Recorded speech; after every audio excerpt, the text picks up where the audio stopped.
Have you ever felt that you love Christ, yet long to love him more deeply, more sincerely, more purely? Have you ever wondered why your heart desires him, but sometimes struggles to remain close to his love? And have you ever sensed that true love for Christ is not achieved by effort, but received through humility? There is a prayer that Saint Thérèse of Lisieux lived with her entire soul, not written as a long formula, but breathed through her life. A prayer to attain the love of Christ, not by climbing toward him, but by allowing him to descend into the heart. The love of Christ is not conquered by strength, but welcomed by a heart that dares to become small. Saint Thérèse of Lisieux. Subscribe if you wish to walk this little way and learn how to receive Christ's love with simplicity and trust. Saint Thérèse believed that loving Christ was not a heroic achievement reserved for the strong, the disciplined, or the spiritually gifted. For her, love was not something you produce, it was something you allow. She wrote, "I do not seek to love Jesus much, but to let him love me." This sentence reveals everything. To attain the love of Christ, Thérèse did not multiply efforts, she multiplied trust. Imagine her in the quiet of the convent chapel. The space is small, the air is still, a single candle flickers. Thérèse kneels not with grand emotions, but with a simple desire. Jesus, let me love you as I am, little, weak, and poor. This is her prayer. For Thérèse, love begins when the soul stops trying to impress God and starts resting in him. She believed that Christ's love flows most freely into hearts that do not resist it with pride, fear, or self-reliance. The obstacle to loving Christ is not sin alone. It is the refusal to be loved in weakness. Many souls want to love Christ through effort, by doing more, by proving devotion, by maintaining control, by becoming worthy. But Thérèse teaches something radically different. Christ loves first, and the soul learns to love by receiving that love. Picture a small child learning affection. She does not study love, she does not earn love. She receives it, and in receiving it, she learns to give it back. Thérèse believed the soul must learn Christ's love the same way, by allowing itself to be held. She wrote, "The more I feel weak, the more Jesus comes to me." This is not poetry, it is theology lived simply. The prayer to attain the love of Christ begins with one interior movement, lowering the heart, lowering expectations of oneself, lowering defenses, lowering fear, lowering the need to be strong. Only a lowered heart can receive a descending love. This is why Thérèse called her path the little way. She understood that Christ does not enter through force, but through humility. He does not flood the heart that insists on standing tall. He fills the heart that kneels. As we begin this prayer journey, do not ask yourself how to love Christ better. Ask instead, where am I resisting being loved? Where am I still trying to deserve what he wants to give freely? The answers to these questions are the doorway to his heart. To pray for the love of Christ, Saint Thérèse of Lisieux teaches that the soul must first become little, not symbolically, not poetically, but concretely, interiorly, and daily. Before love can be fully received, the heart must step down from its inner height and rest where grace can reach it. Thérèse wrote with clarity, "It is impossible to grow without becoming small." For her, littleness was not humiliation, it was truth. It was the honest recognition of who we are before God, dependent, limited, needy, and deeply loved. Many souls approach Christ's love from above, from effort, discipline, and control. They want to love him by improving themselves first. But Thérèse discovered that Christ's love does not wait for improvement. It arrives when the soul stops pretending to be complete. Imagine a child standing on tiptoe, trying to reach a table. The effort is sincere, but the height is unreachable. The moment the child stops straining and looks up, the parent lifts her effortlessly. Thérèse believed the spiritual life works the same way. She wrote, "I cannot grow, so I must let myself be carried." This is the first movement of the prayer to attain the love of Christ, to admit that you cannot reach him by your own strength. Becoming little means letting go of spiritual self-sufficiency. It means no longer measuring your love by your feelings, your consistency, or your achievements. It means approaching Christ not as a capable adult, but as a child who knows she cannot walk alone. Picture Thérèse in her cell at night. The room is modest, the bed simple. A small crucifix rests on the wall. She feels dry, empty, unable to pray well. Instead of forcing words, she rests in silence and whispers, "Jesus, I am too small to love you as I wish. Love me yourself." This is not resignation, this is surrender. And surrender is the doorway through which Christ's love enters. Thérèse believed that Christ delights in this prayer because it is free of illusion. It does not pretend, it does not perform, it does not demand, it simply opens. And love flows most freely into what is open. To become little is also to accept your poverty, not fight it, your distractions, your inconsistencies, your weakness, your limits. Thérèse did not hide these from Christ, she offered them as empty space. She believed that the heart becomes capable of love not by being full, but by being available. Ask yourself quietly, where am I still trying to love Christ by effort alone? Where am I resisting the humility of needing Him first? Where am I afraid that my weakness makes me unworthy of love? Saint Thérèse answers gently, your weakness is not an obstacle to Christ's love. It is the place where His love rests. Once the soul becomes little, Saint Thérèse of Lisieux teaches that it must learn the second movement of the prayer to attain the love of Christ. Trust. Littleness opens the heart, but trust keeps it open. Without trust, even a humble soul can withdraw, hesitate, or retreat from love. For Thérèse, trust was not optimism. It was not emotional confidence. It was a quiet decision to believe in Christ's love, even when nothing inside you feels certain. She wrote, "Perfect trust is what allows love to enter fully." This trust is not based on what you feel, it is based on who Christ is. Many souls become little, but then they stop. They recognize their weakness, but instead of trusting, they fall into discouragement. They say, "I am too weak. I am too inconsistent. I fail too often." And instead of opening to Christ's love, they shrink away from it. Thérèse saw this as one of the greatest traps in the spiritual life. She insisted that recognizing your poverty is only half the journey. The other half is believing that Christ delights in loving you in that poverty. Trust means allowing Christ's love to remain, even when you feel unworthy of it. Imagine a child who knows she is small but still hesitates to jump into her father's arms.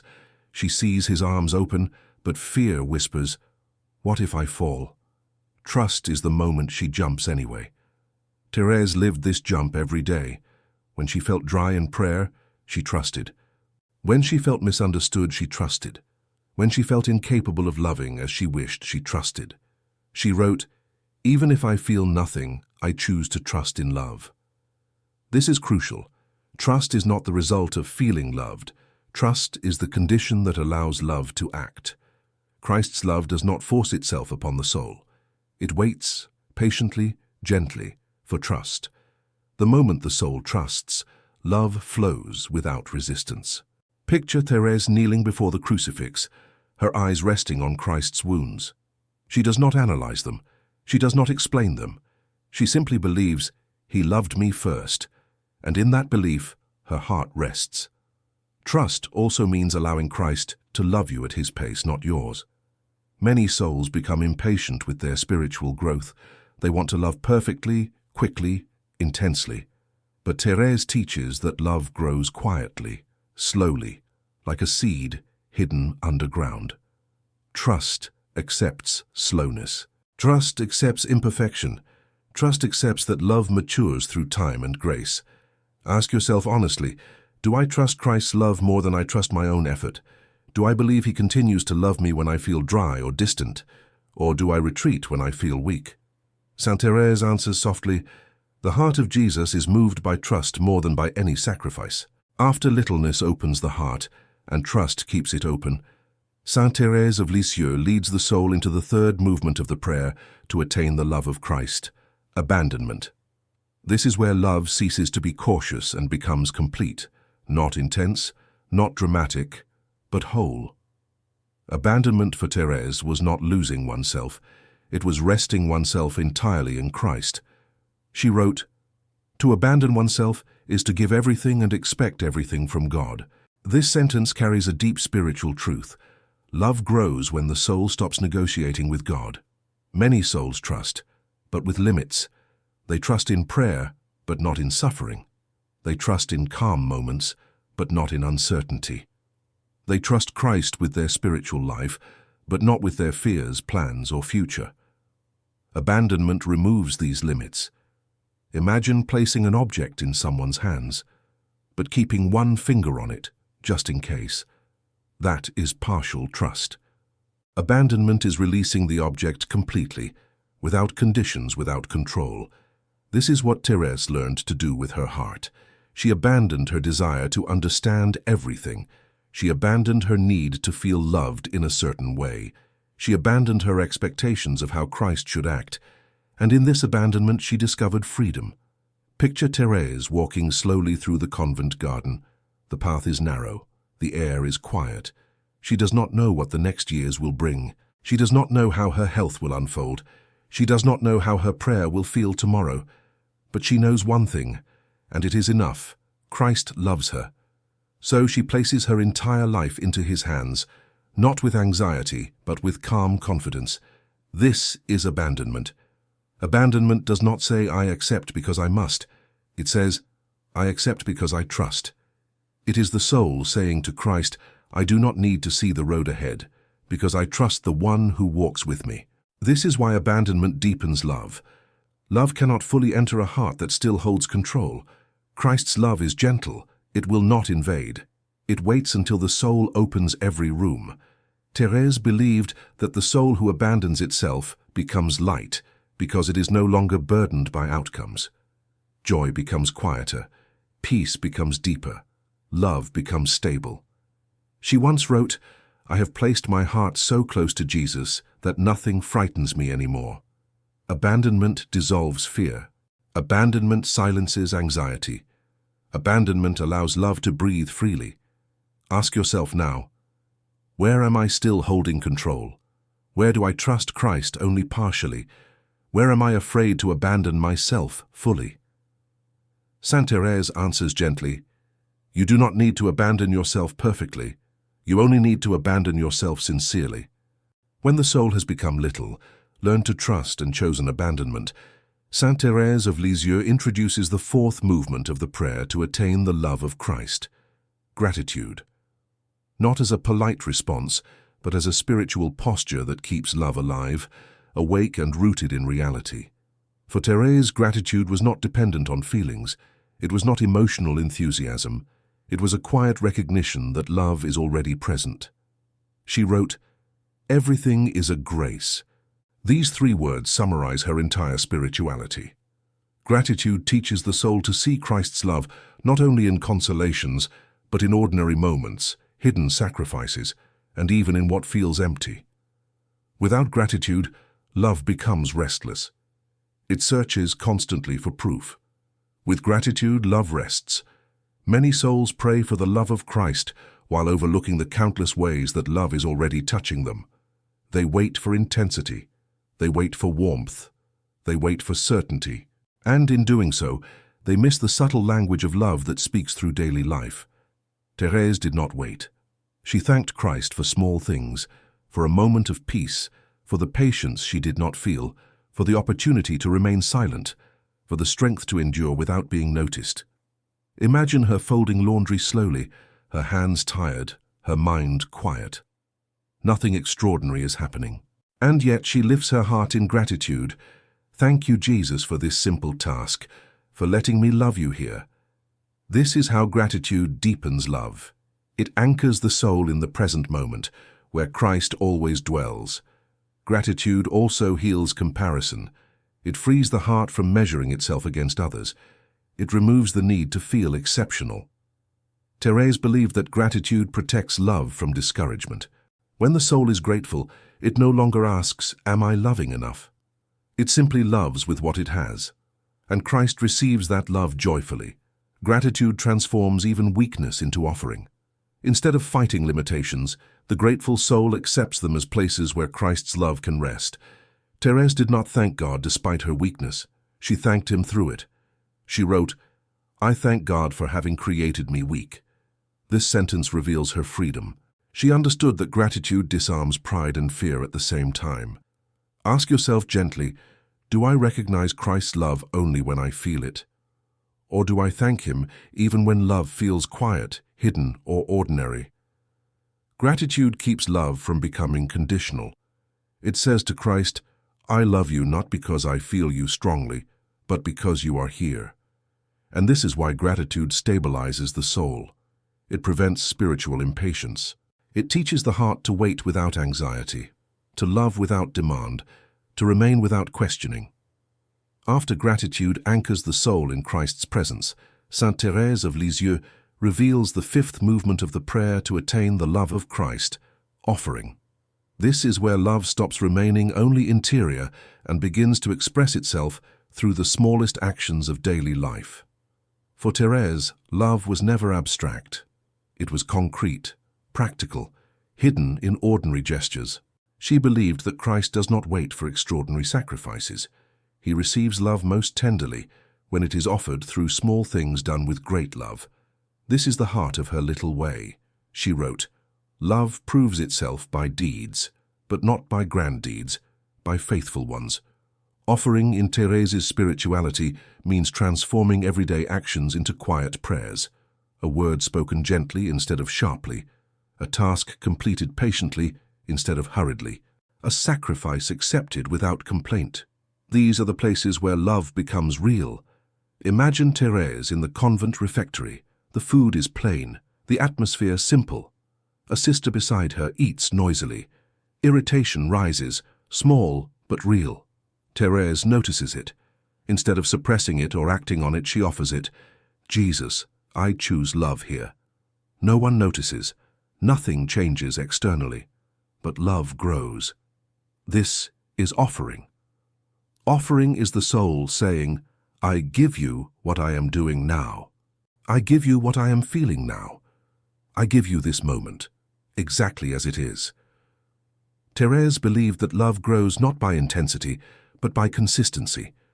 When every small action is offered, the soul becomes a living prayer. Love stops being something you seek and becomes something you live. Many souls want to love Christ through extraordinary devotions while overlooking the daily opportunities right in front of them. Thérèse teaches that the love of Christ is attained not by escaping daily life but by sanctifying it. She once wrote, Picking up a pin for love can convert a soul. This was not exaggeration. It was spiritual clarity. Offering also purifies intention. When actions are offered to Christ, they are no longer done for recognition, success, or self-satisfaction. They are done for love alone. This simplicity protects the soul from discouragement and pride alike. Ask yourself quietly, do I offer my daily actions to Christ, or do I rush through them distracted? Do I believe that small things matter to Him? Do I see ordinary life as the place where love is formed? Saint Thérèse answers gently, every moment is an opportunity to love Christ more. When the soul begins to offer everything, so work, rest, joy, fatigue, love becomes continuous. There is no separation between prayer and life. Christ's love flows through the ordinary like light through a window. As love is expressed through offering, Saint Thérèse of Lisieux leads the soul into the sixth movement of the prayer to attain the love of Christ, the acceptance of weakness. This step is delicate, often misunderstood, yet absolutely central to her little way. For Thérèse, weakness was not something to overcome before loving Christ. It was the very place where His love desired to dwell. She wrote with startling simplicity, I love my littleness, my weakness. These words do not come from complacency, but from deep spiritual freedom. Thérèse understood that fighting weakness often strengthens pride, while accepting weakness with humility opens the soul to grace. Many souls believe they must first become strong in order to love Christ well. They strive to correct every fault, control every emotion, and perfect every intention. When they fail, they become discouraged, ashamed, or distant. Thérèse saw this struggle clearly and refused it. She believed that Christ is not drawn to strength offered with tension, but to weakness offered with trust. Imagine a small child who trips while trying to walk. She does not analyze her fall. She does not condemn herself. She simply reaches out to be lifted. This is the posture Thérèse embraced. Weakness for her was not an interruption of love. It was an invitation to deeper intimacy. Picture Thérèse at prayer, aware of her distractions, her limitations, her inability to concentrate as she wished. Instead of fighting herself, she quietly says, "Jesus, I offer you my weakness. Love me there." And Christ does. Acceptance of weakness does not mean approving of sin or indifference. It means recognizing that growth happens through mercy, not force. Thérèse still desired holiness, but she desired it through confidence, not pressure. She wrote, "It is confidence and nothing but confidence that must lead us to love. This confidence allows the soul to remain close to Christ even when it stumbles. When weakness is accepted, several transformations occur quietly. The soul stops hiding. The soul stops pretending. The soul stops fearing failure. Love becomes gentle instead of anxious. Weakness accepted becomes humility. Humility attracts grace. Grace deepens love. This is the spiritual logic Thérèse lived daily. Ask yourself honestly, where do I still reject my weakness? Where do I become discouraged instead of trusting? Where do I pull away from Christ because I feel unworthy? Saint Thérèse answers softly, your weakness does not distance you from Christ. Your refusal to let him love you there does. When the soul accepts its weakness, Christ's love flows freely, without obstruction. The heart becomes simple again. Prayer becomes restful. Love becomes steady. Acceptance of weakness is not the end of the journey. It prepares the soul for something even deeper, union.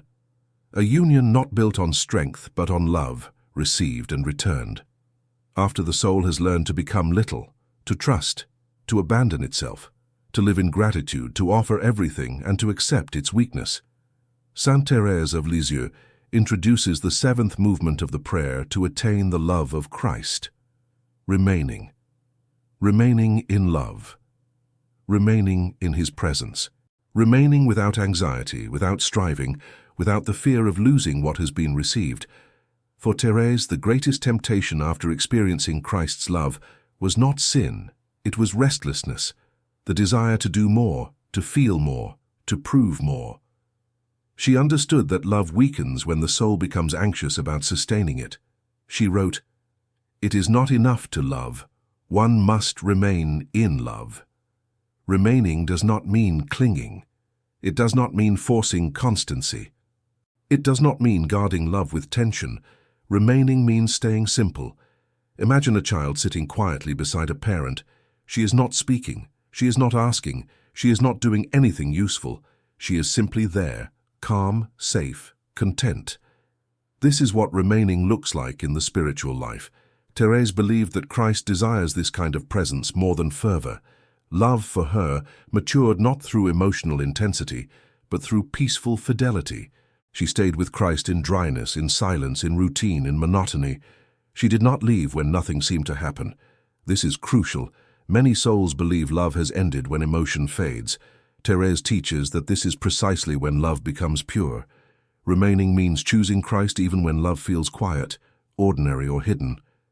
Picture Thérèse in the chapel during a long hour of silence. No inspiration, no warmth, no tears, just stillness. She does not leave. She does not judge herself. She simply remains, and Christ remains with her. Remaining also means refusing to measure your love. Thérèse warned against spiritual comparison and self-examination that becomes anxious. When the soul begins to ask, "Am I loving enough?" it has already stepped out of rest and into effort. Remaining says instead, "I am here. You are here. That is enough." This attitude preserves love from exhaustion. Remaining also protects the soul from discouragement.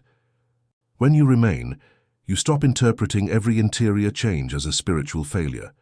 You allow love to be steady, even when feelings fluctuate. Thérèse trusted that Christ's love does not disappear when the soul feels empty. It deepens. She wrote, "Love is proved by fidelity in little things. Remaining is fidelity in its purest form." Ask yourself gently, do I remain with Christ when prayer feels dry? Do I stay when nothing seems to happen? or do I search constantly for signs and feelings? Saint Thérèse answers with calm certainty. Remaining is already loving. When the soul learns to remain, Christ's love becomes a dwelling place rather than an experience. The heart no longer chases love, it lives within it. When the soul has learned to remain, quietly, faithfully, without anxiety, Saint Thérèse of Lisieux reveals the final fruit of the prayer to attain the love of Christ. Union through simplicity. Not an extraordinary union, not a mystical elevation reserved for the few, but a real living union that unfolds gently within ordinary life. For Thérèse, union with Christ was not a moment. It was a state of belonging. She wrote, "I live on love alone." These words do not describe ecstasy. They describe a heart that has found its home. Union, in the little way, happens when the soul stops standing before Christ and begins to rest within him. There is no longer tension between effort and failure, between desire and weakness. Love becomes the atmosphere in which the soul breathes. Imagine a drop of water falling into the ocean. It does not disappear. It becomes immersed. This is how Thérèse understood union. The soul does not lose itself. It is enveloped.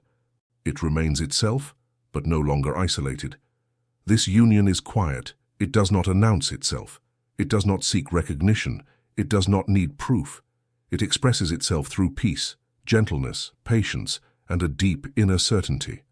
I am loved, and I love. Thérèse believed that this union is accessible to every soul, not because every soul is capable of great things, but because every soul is capable of trust. The love of Christ does not require spiritual brilliance. It requires openness. Picture Thérèse near the end of her life. Her body is weak, her breath is shallow, consolations are rare, and yet her heart is steady. There is no panic, no grasping, no fear, only a calm surrender to love. She once said, "I am not dying, I am entering life." This is the voice of union. Union means that Christ's love no longer comes and goes, it abides. The soul stops asking whether it is close to God. It simply lives from Him. Actions become simpler, words become fewer, love becomes deeper. Union does not eliminate suffering. It transforms it. Union does not remove weakness. It sanctifies it. Union does not demand perfection. It rests in mercy. This is the culmination of the prayer to attain the love of Christ, not striving to love more, but allowing love to take possession of the soul, gently, patiently, completely. Saint Thérèse teaches us that the love of Christ is not something we climb toward. It is something that descends when the heart becomes small enough to receive it. So the prayer concludes not with words, but with a posture. To be little, to trust, to abandon, to remain, to love, quietly. And in this simplicity, the soul finds what it has been seeking all along. Not intensity, not certainty, not strength, but union. Union that whispers in silence. Union that holds in weakness. Union that lasts beyond feeling. Union that is nothing other than the love of Christ, lived and received in the little way, exactly as Saint Thérèse of Lisieux taught, and exactly as she invites you to live it now.